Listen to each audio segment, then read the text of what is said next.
कपड़े धोने वाली बहू। शादी के पहले से ही विभा को कपड़े धोने का बड़ा शौक था। कभी नल के नीचे तो कभी तालाब के पास। अरे मेरी नीली वाली लुंगी नहीं दिख रही है।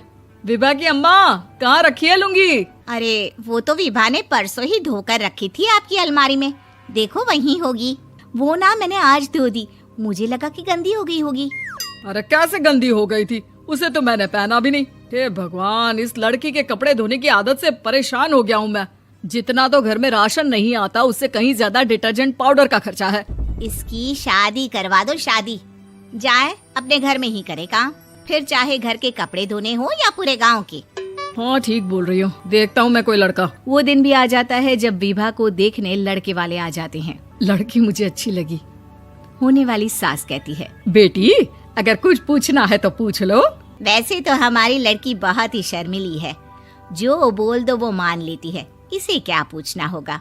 अरे कैसी बात कर रही हो माँ, मुझे इन लोगों के घर रहना है, सवाल तो कई है।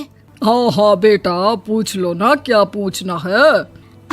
आप लोगों के घर कपड़े कौन धोता है? सास का मुंह बन जाता है।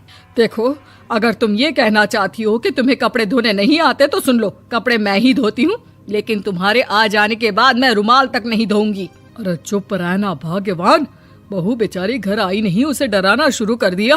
वो क्या है ना बिटिया, अभी तक तो ये कल्लू की माँ ही धोती थी, लेकिन अब तुम्हारे पापा तो दहेज में वॉशिंग मशीन देंगे ही। तभी विभा की माँ बोल पड़ती है, सवाल भी पूछा तो क्या। वैसे भाई साहब, मशीन की तो फिर भी कपड़े धोने की कैपेसिटी होती है। मतलब जो बिटिया दे रहे हैं ना विभा, इसे कपड़े धोने का बहुत शौक है। ये आप लोगों के क्या, आस पड़ोस गांव मोहल्ले सबके कपड़े धो दे और उफ तक ना करे। बाहर देखा नहीं आपने कितने कपड़े सूख रहे हैं? सब हमारी बिटिया ने ही तो धोए हैं। बस भी करो ना माँ, शर्म आ रही इतनी तारीफ सुनकर।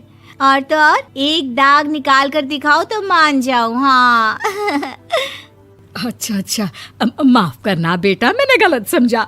हमें तो रिश्ता बहुत पसंद है। और ऐसे जुड़ जाता है, दाग निकाल कर दिखाओ तो मान जाऊं। हाँ अच्छा, माफ करना बेटा, मैंने गलत समझा। हमें तो रिश्ता बहुत पसंद है। और ऐसे जुड़ जाता है रिश्ता कपड़े धोने का शौक रखने वाली विभा का। उसकी शादी हो जाती है कोयला फैक्ट्री में काम करने वाले कल्लू के साथ। शादी के बाद अचानक विभा चिल्लाती हुई सास के पास आती है। सासू माँ, अरे सासू माँ कहाँ है आप? ये तो धोखा है, धोखा दिया आप लोगों ने मुझे। इसे ससुर के चक्कर के बारे में पता चल गया। अरे तो उसमें तुझे क्यों धोखा मिला है? अरे नल में पानी नहीं आता, कपड़े कैसे कब धुलेंगे? अच्छा, तू पानी नहीं आ रहा उसकी बात कर रही है। तो आपने क्या सोचा? कुछ नहीं। अच्छा, तेरी माँ ने कहा था कि कपड़े धोने का शौक है तुझे, याद आया मुझे। शौक बोलकर कपड़े धोने वाले मेरे जुनून को कम ना आके सासू माँ, कपड़ा धोना मेरा गुरूर है। तभी पति भी वहाँ आ जाता है। अभी मैंने इसे सनी देओल की फिल्म दिखाई है, उसी के डायलॉग मार रही है माँ। अच्छा सुन, साफ बता रही हूँ, पानी सुबह 4 से 6 और शाम को 10 से 12 आता है, समझी? विभा टाइमिंग सुनकर हैरान हो जाती है। ये क्या भूतों का मोहल्ला है? सुबह 4 बजे उठकर कौन कपड़े धोता है? 4 बजे टंकी में पानी जाता है, फिर सारा दिन धोना ना, किसने मना किया? अरे कैसी बात कर रही हैं? 200 लीटर की टंकी में कितने कपड़े धो लूंगी मैं? सुबह ही उठ जाऊंगी मैं। अब क्या था, विभा सुबह 4 से लेकर रात के 12 बजे तक कपड़े ही धोती रहती। एक रोज सास पड़ोस से निकलकर कहीं जा रही होती है कि साथ वाली कहती है, हाँ कल्लू की माँ, जरा ये बताओ कि 2 साड़ी है, 2 ब्लाउज और एक पेटीकोट और एक नाड़े वाला लंबा कच्छा। हाँ तो? अरे तो क्या, कितना लोगी धुलाई ये बताओ। धोबन दिख रहे हैं हम क्या? हमारे पति सरकारी नौकरी से अभी रिटायर हुए हैं और बेटा सुपरवाइजर है कोयला फैक्ट्री में। धोबन समझ रखा है हमें। हाय रे कल्लू की अम्मा, माफ कर दो, वो तो मोहल्ले में यही सब बता रहे थे कि तुमने बहू को कपड़ा धुलवाने के काम में लगा दिया है। सास को पड़ोसन की बात सुनकर गुस्सा आ जाता है। वो घर पहुंचती है जहां घर के बाहर ही इतने सारे कपड़े सूख रहे होते हैं जितने कि किसी धोबन के घर पर। अरे ओ कल्लू की दुल्हन, बाहर निकल। माँ जी यहीं आ जाओ, बाथरूम में चादर धो रहे हैं हम। अरे अभी हम धोते हैं, तुमको बाहर निकलो। ये आस पड़ोस वाले बोल रहे हैं कि हम बहू से कपड़े धुलवा कर उसे कपड़ा धोने वाली बना दिए हैं। अरे छोड़ो ना माँ जी, किन लोगों की बातों में आती हो? आस पास के लोगों का तो काम ही होता है कि वो किसी तरह सास बहू को लड़ा दे। बहू सारे घर के कपड़े धोती है, ये क्या कम है? बोलिए।